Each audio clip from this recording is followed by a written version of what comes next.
Toute personne souffrant de lombalgie ou de raideur depuis plus de 2 semaines devrait consulter un médecin pour une évaluation médicale.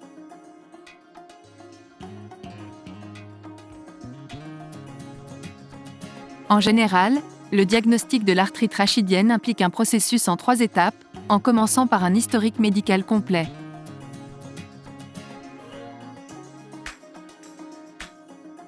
Le patient sera invité à décrire ses symptômes, tels qu'une description de la douleur, de la raideur et de la fonction articulaire, quand et comment les symptômes ont commencé et comment les symptômes ont changé au fil du temps.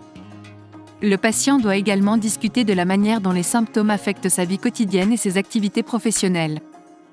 Les antécédents médicaux comprendront les autres conditions médicales du patient, les médicaments actuels, l'expérience passée avec d'autres traitements, les antécédents familiaux et les habitudes de vie générales, telles que la consommation d'alcool, le tabagisme, etc. Lorsqu'il traite des problèmes de douleur, le médecin est susceptible de poser des questions clés sur les éléments qui causent ou aggravent la douleur de manière fiable et sur ceux qui soulagent ou préviennent la douleur de manière fiable. D'autres questions peuvent porter sur certains sujets liés au mode de vie, tels que l'exercice, la nutrition et les activités de divertissement, les sports, etc.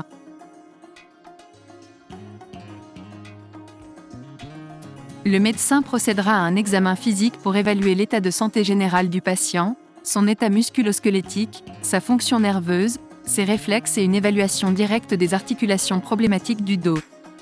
Le médecin examinera la force musculaire, la flexibilité et la capacité du patient à effectuer des activités de la vie quotidienne telles que marcher, se pencher et atteindre.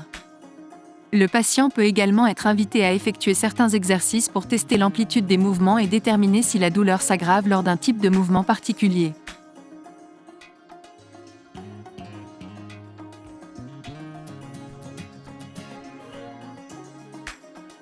Le médecin peut ordonner une radiographie pour voir s'il y a des lésions articulaires et combien de lésions articulaires se sont produites.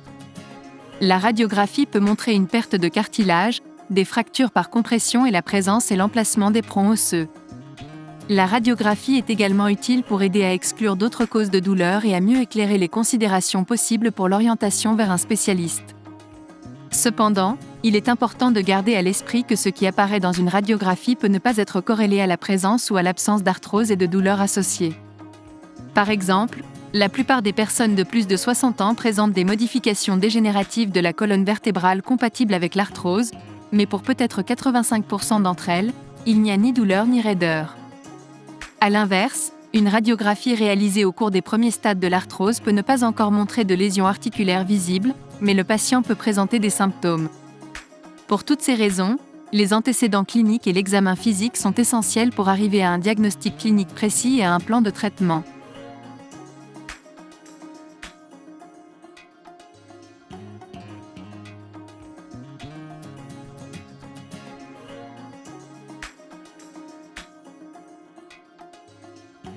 Un scanner peut être utilisé pour mieux montrer l'adéquation du canal rachidien et des structures environnantes.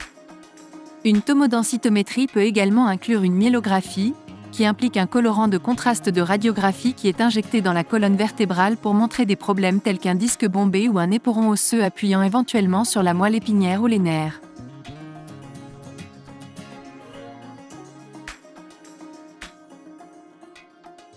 L'IRM, ou imagerie par résonance magnétique, est une méthode d'imagerie sophistiquée qui peut montrer des images détaillées de la moelle épinière, des racines nerveuses, des disques, des ligaments et des tissus et espaces environnants.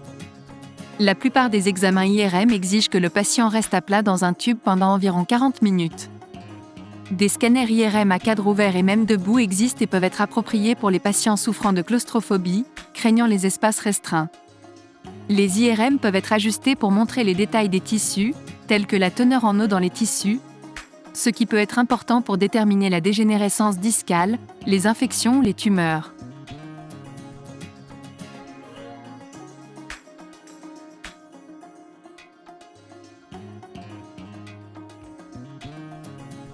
Pour les symptômes de douleur au bas du dos et l'un des drapeaux rouges suivants, une évaluation médicale est une urgence et doit être effectuée le jour même. Antécédents de cancer ou perte de poids inexpliquée. Symptômes d'infection, tels que fièvre, tremblements, frissons, engourdissement du périnée ou des régions génitales et problèmes urinaires.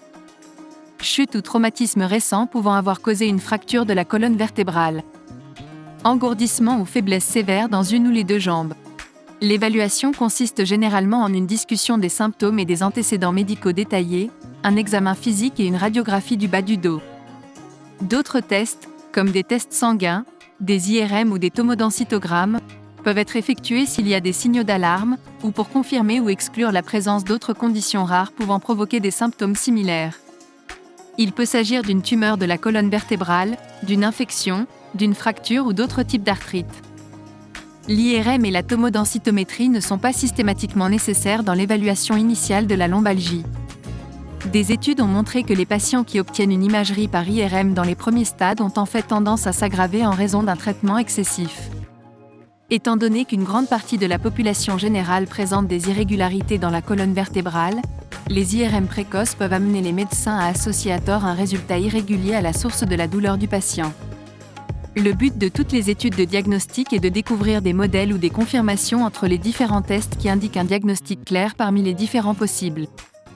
La clé est de diagnostiquer l'état causant la douleur et l'invalidité du patient, ce qui comprend la mise en place de toutes les pièces du puzzle et ne repose pas uniquement sur des tests de diagnostic.